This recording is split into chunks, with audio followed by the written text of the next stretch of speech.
Hello everyone, my name is Zenitsu and I'm back with another Digimon deck profile video. So today I'm going to be taking a look at BT10, and BT10 offers us lots of new and powerful cards to build and iterate on some new and existing decks. And today's deck I'm going to be taking a look at is going to be the Blue Flare deck. So the Blue Flare deck, like the Cross Hearts deck, is a deck that is centered around trying to set up and utilize the Digi Xros ability to be able to hard play our higher level Digimon rather cheaply. And we have lots of different ways to be able to build the deck to accommodate that goal, but the deck is kind of playing similar to how Blue Hybrids was trying to play, where it's utilizing a lot of stun lock abilities to try to stop the opponent from being able to attack or defend, as we're also being able to set up and aggress ourselves. So with all that said and done, going over the deck profile, starting off with the Digitama slots could kind of be flexible depending on how you build your deck. I'm going to be using 4 copies of Upamon just because Upamon is still one of the best generic Digitamas that we have to be able to draw some cards. It has this nice inheritable ability of when attacking once per turn, if your opponent has a Digimon with no Digivolution sources in it in play, then we get to draw 1 card, and we are playing a little bit of source removal to be able to line up and set up this ability a little bit easier. And then the 5th Digitama of the deck could really be anything you want it to be. I'm going to be running 1 copy of Bebydomon, just because Bebydomon is also trying to act as another card draw engine. If you want to swap this to being the main and Upamon being the sub, then by all means do so, or if you even want to run Kiaromon, depending on how you build the deck has lots of different flexible Digitama for us to use to try to draw some extra cards. So what this card is doing is it has a when attacking inheritable ability where once per turn, if your opponent has 2 or more Digimon in play, then we get to draw 1 card, so it's still just a really good draw engine Digitama for the deck. Next, on to the level 3s, I'm going to be running 4 copies of Gaossmon. So Gaossmon is the most important level 3 to the deck because it's helping set up our level 4s, so our level 4s can help set up our level 5s. We're accomplishing this with his on-delete ability, where we get to play 1 level 4 Digimon with Blue Flare in its traits from our hand suspended for free. So the whole idea is we're going to use this in combination with our Digitama to try to draw a card, and then have Gaossmon suicide into the opponent's security, chipping away at their security, and being able to help play our level 4s, so we could use their on-play abilities to be able to gain some extra benefits and value, which is what's making Gaossmon so important for how the deck wants to function.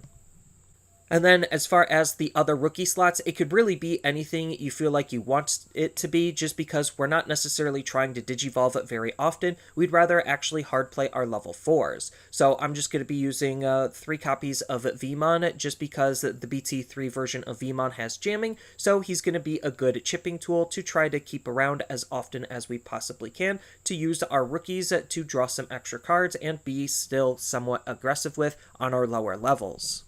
And then that's also why I'm going to be running 4 copies of Bebydomon, just because I don't necessarily need to go past my level 3s in terms of evolving. So I'm just going to be using Bebydomon to sit on the field to act as an anti-meta floodgate, and that's why I'm going to be running 4 of them, just because there's a lot of memory manipulation. So Bebydomon has this nice ability to turn all of that off, where during all turns, your opponent can't gain memory except by tamer effects, so it just helps limit some of the opponent's memory manipulating shenanigans.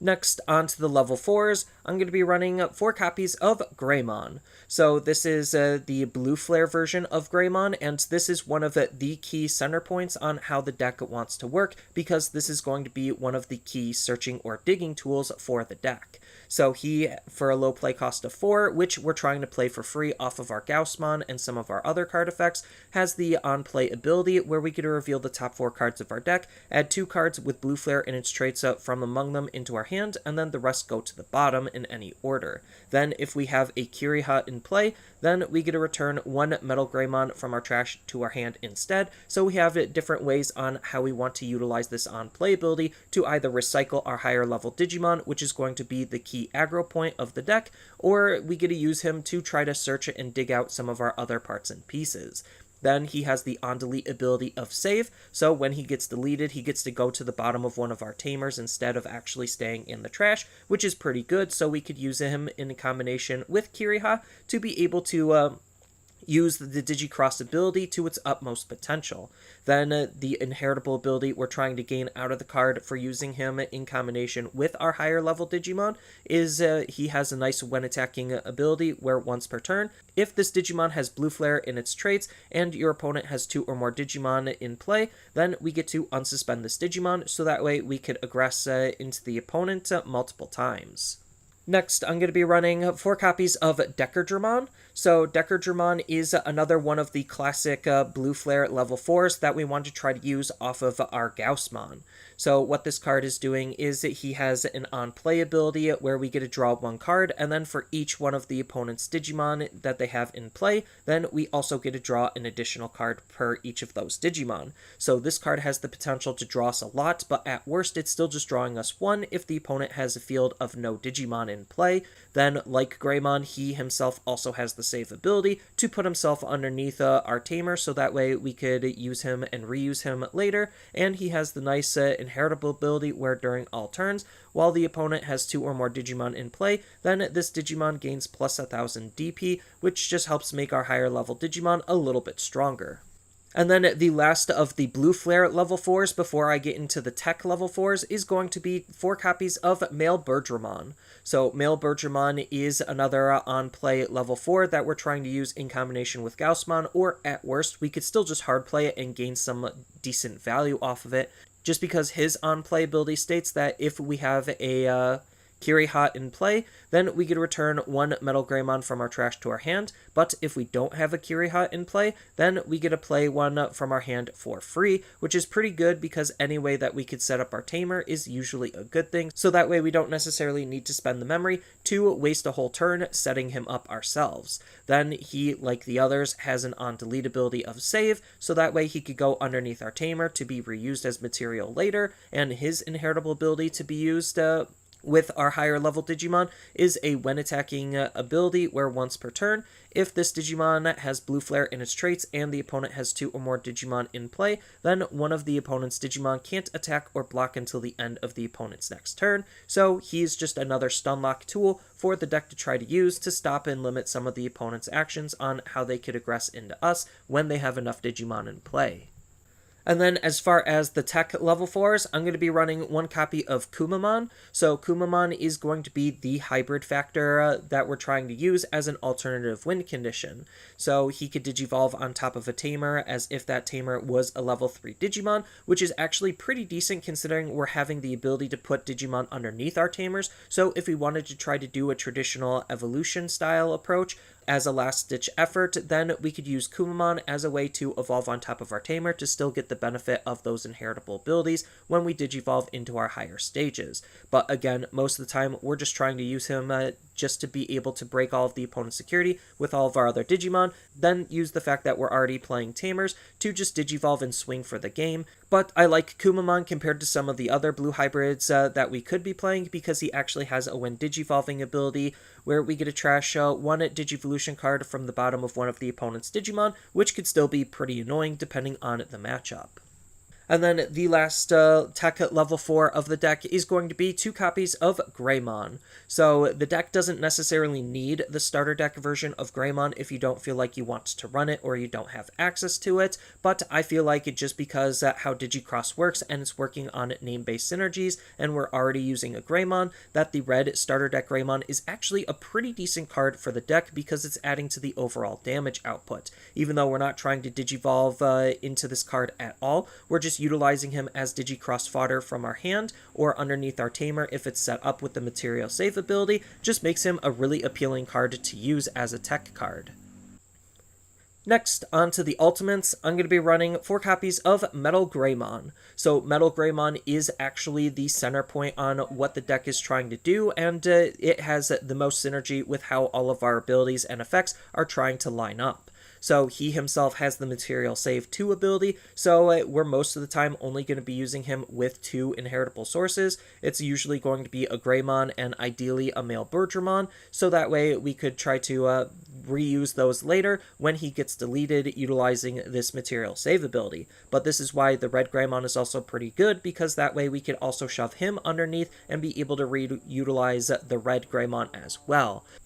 And then he has an on-play ability for us to try to utilize that's making him super aggressive, where this Digimon gains Rush for the turn. Then if you Digicrossed 3 of the opponent's Digimon with a number of Digivolution sources equal to or less than this Digimon, can't attack or block until the end of the opponent's next turn. So he is acting again as another Stunlock tool in combination with MailBirdramon to try to Stunlock the opponent's field, and that's why we still also want to try to pick apart the opponent's inheritable sources, so that way we could put them into that Stunlock ability even easier. And then he himself has the Digicross 2 ability, because hard playing him for 7 is a little bit expensive, in the form of Greymon and MailBirdramon. But thanks to this Digicross ability, if we use both of those Digimon, then he's going to be hard played for 3 instead of the 7, just because we're reducing it by 2 for each of the sources we're utilizing with the Digicross ability. And this allows us again to use the red Greymon, because it's just asking for a Greymon by name. And then the last Digimon and last ultimate of the deck is going to be 3 copies of DeckerGreymon. So DeckerGreymon is going to be acting as the pseudo level 6. You could utilize a couple of different level 6s if you really wanted to. I feel like the deck really doesn't need to, because of how low to the ground and aggressive it wants to try to be already, on top of just stunlocking the opponent's Digimon and a little bit of source removal. So what this card is doing is we do have a couple of different ways that we could play him, and what he does is he has the Armor Purge ability built in, so when he would be deleted, he basically de-digivolves himself down to the lower level, which ideally is going to try to be our MetalGreymon. Then he has an on-play / when digivolving ability, again, to accommodate the different ways that we could play this card, where we get to place one card with Blue Flare in its traits from our hand, or underneath our Tamer to the bottom of this Digimon's Digivolution source. Then if this Digimon has a Deckerdramon in its Digivolution source, one of the opponent's Digimon can't attack or block until the end of the opponent's next turn. So again, more Stunlocking and the ability to just add more cards to his inheritable sources, just make him a little bit stronger. And then he himself has a Digicross ability himself, similar to MetalGreymon, where it's a Digicross 2 with MetalGreymon and Deckerdramon. So he ordinarily hard plays for 9, so if we do the full Digicross, that's going to be -4, so he's going to end up hard playing for 5, so sometimes it might just be a little bit more efficient to Digivolve depending on the situation that you're facing in, but it's nice that we have the flexibility on how we want to try to utilize the card. Next, on to the options, I'm going to be running 4 copies of Blazing Memory Boost. So Blazing Memory Boost is an absolutely insane card for how this deck works, because it's just the card that's letting us see lots of cards and setting up all in one. So for the low play cost of 5, it has the main ability where we get to reveal the top 6 cards of our deck, and then add 2 cards with Blue Flare from their traits among them into our hand, and then we get to play 1 Kiriha from among them for free, and then the rest of the cards go to the bottom of the deck in any order, and this card goes into the battle area to use for its secondary main ability of Delay to gain us 2 memory at a later turn. So that's just a lot that this card is doing, helping us set up our Tamers and dig for our Blue Flares all in one, while gaining us memory at a later turn. Just makes this card absolutely insane, on top of the fact that it is an option that does have the Blue Flare traits, so it is searchable off of some of our searchers like Greymon. Next, I'm going to be running 3 copies of Plasma Decker Launcher. So Plasma Decker Launcher could really be any option you feel like you want it to be that's going to be acting as the big hard removal card for the deck in case we can't deal with specific threats. So what it's doing is it's just acting as a little bit of a cheaper one for targeting more specific things, where if we would play this card and the opponent has 2 or more Digimon in play, then we get to reduce the memory cost of this card by 2, making it actually a 5-costed option card to use instead of a 7-costed, which for a big, large removal card is usually pretty good. Then it has the main ability to return one of the opponent's level 6 or higher Digimon back to their hand, so there's that big, hard removal. It can't target anything lower than a level 6, but we're trying to stun anything that's lower than a level 6 anyway, so that way the opponent can't utilize it effectively. And then its security ability is basically just a Kakaitis Breath, where we get to return one of the opponent's Digimon back to their hand outright, so it's just a really good control and removal tool. Next, I'm going to be running 2 copies of Innocent Blizzard. So Innocent Blizzard is kind of a tech card. I'm utilizing this for some added control because it also helps trash the opponent's inheritable sources to line up our abilities better, while also acting as another card to help stunlock the opponent's Digimon. So what this card is doing is it has the main ability where we get to trash the bottom Digivolution source off of all of the opponent's Digimon, then up to 3 of the opponent's Digimon with no Digivolution sources can't attack until the end of the opponent's next turn, again trying to continue that theme on stunlocking the opponent's Digimon so they can't really do much with them. And then its security ability activates its main, still making it a pretty decent security threat. And then the last option of the deck is going to be 1 copy of Ice Wall because, well, it's Ice Wall. It's just one of the best, if not the best, blue defensive option that we have, just to try to help it choke and limit some of the opponent's actions, because it has the main ability where all of the opponent's Digimon gain the effect where, when attacking, lose 2 memory until the end of the opponent's next turn. So that way it just de-incentivizes them from wanting to attack with their Digimon, potentially saving us on security. And then on top of that, it has a nice security threat where it just gains us 2 memory, so it's just a really decent security threat also. And then as far as the Tamers go, I'm going to be running 4 copies of Kiriha. So Kiriha is a really good and important tamer for the deck just because, well, we already have lots of cards referencing him, on top of the fact that he is going to be the deck's dedicated memory fixing tamer, and he's another card with blue flare in its traits to be searched off of alternatively, so that way we could try to optimize our searches. And what this card is doing for the deck is it's going to help us be able to utilize our Digi Xros ability, where during your turn, when you would play a Digimon with the Digi Xros requirements, we could suspend this tamer to place cards from underneath our tamers as Digivolution sources when using for Digi Xros. So just having a tamer to help line up our Digi Xroses just make our Digi Xroses even more playable. And then the last tamer of the deck is another flex spot, but because I am trying to get rid of some of the opponent's inheritable sources more passively, I'm going to be running 3 copies of Sora and Joe. So Sora and Joe is a really good tamer to use just because it also can help strip the opponent's inheritable sources away, where it has this nice secondary ability where during your turn, when we attack with a blue Digimon, which almost everything we're going to be attacking is blue, we get to trash up to 2 of the bottom Digivolution sources off of one of the opponent's Digimon, which helps line up some of our Stunlock effects, on top of the fact that it's lining up its first effect to help us gain some extra memory, so that way we can make our more powerful plays even easier, where at the start of our turn, if the opponent has a Digimon with no Digivolution sources in it in play, then we get to gain 2 memory, and this stacks per Sora and Joe. So this memory gain ability in combination with Kiriha means that we'll generally try to start our turn at 5 memory, which allows us to make even more powerful plays possible. And then, like blue hybrids, there's still a lot of different ways that we could customize the deck, again, all depending on what you want to try to gain out of the deck. Because our deck is mostly focused around our level 4s and our level 5s, that allows us to customize our level 3s and our level 6s and above if we really wanted to, on top of blue having some really good options, again, all depending on what you want to lean into. So if you wanted to run a little bit more tamer support, then we do have Jellymon as a really good card to help support our tamers, just because when we play a tamer, we'll draw a card, and it's just a good generic bounce effect as a nice inheritable if we want to choose to evolve over it. But if we wanted to, we could also run a Gabumon sub-package inside of the deck, just because our Gabumons do help synergize with our tamers by having different Gabumons to help search and dig out our tamers, on top of that being a really good tamer himself to be able to help gain some extra memory to make more powerful plays possible, like a warp into a bond's turn to try to help act as a good alternative win condition. Then we do have some other blue flare cards we could dip and lean into, so we could use a Cybergermon, even though he's not needed. He's still just a good card to just help with how blue flares wants to play, on top of being another blue flare to be searched with. But we do have some really interesting alternative level 5s that we could dip into, so if you wanted to, you could actually play MetalGreymon X Antibody just because we're already playing a MetalGreymon. then because we are trying to play our level 4s as effective and efficiently as we possibly can, we also could still run and think about utilizing Chimeramon as a good tech card, just because the DNA Digivolution ability is acting very similar to the Digi Xros ability, but it allows us to do different things with our cards, and if we are running a level 6, then it just allows us to have easy access at a level 6 as well.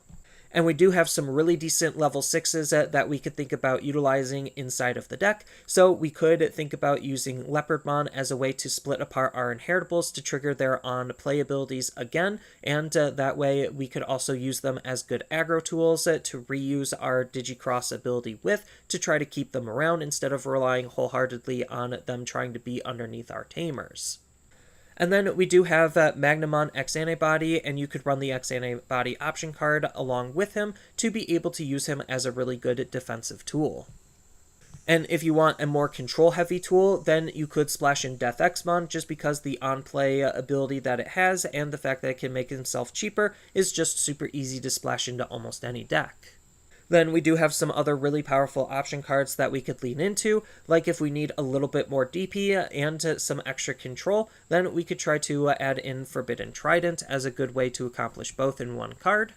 Or if we just need to try to stunlock and get rid of the opponent's inheritables, we have access to that as well if we're trying to dip a little bit more into the blue hybrid sub-package. But we also do just have the normal blue memory boost to just help try to dig out some of our cards on a more generic basis, while still being a memory boost to gain some memory later. With Hammerspark being a really good tempo tool, just because we have the ability to draw lots of cards already, and use him to try to help make some of our more powerful plays possible. Then we do just have a whole bunch of other different removal tools that we could dip and lean into. So if you wanted to replace Plasma Decker Launcher with Cocytus Breath, by all means do so. Or if you really wanted to be cute and cheeky, you could even play something like a Rattlestar, just because if we're trying to get the opponent to have a wide field of Digimon that are all stun-locked, then Rattlestar can just get rid of the biggest one and put it to the bottom of the deck instead of returning it to the hand. So it just shows that we have alternative forms of removal cards that we could dip and lean into. Then we do have a couple of really solid duo Tamers to help us gain some extra memory alternatively,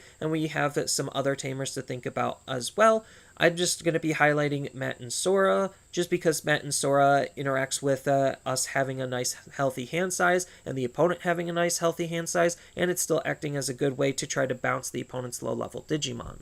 But another really good tamer to think about utilizing with the deck is going to be Analog Youth, just because we are going to be swinging aggressively with our level 5s, but when our level 5 gets deleted, then this could help reload our raising area, so that way we could turbo that out to be extra aggressive with, and utilize him as another digging tool. But for the most part, this is just my interpretation of a Blue Flare deck in BT10, and I think that this is going to be one of the stronger decks to be coming out of BT10, and it's going to be a rather accessible deck just because the vast majority of the core pieces are going to be self-contained inside of BT10, with a little bit of support from some of the other sets, all depending on what you want to play and what you want to try to gain out of the deck. So that's all I really have for this video. As always, feel free to tell me your thoughts down in the comments below, and down in the description below are a couple of different ways you could support me and the channel. So I do have a TCG Player affiliate link, so when you use that link to buy cards off of TCG Player, then some of that money will go to supporting me and the channel.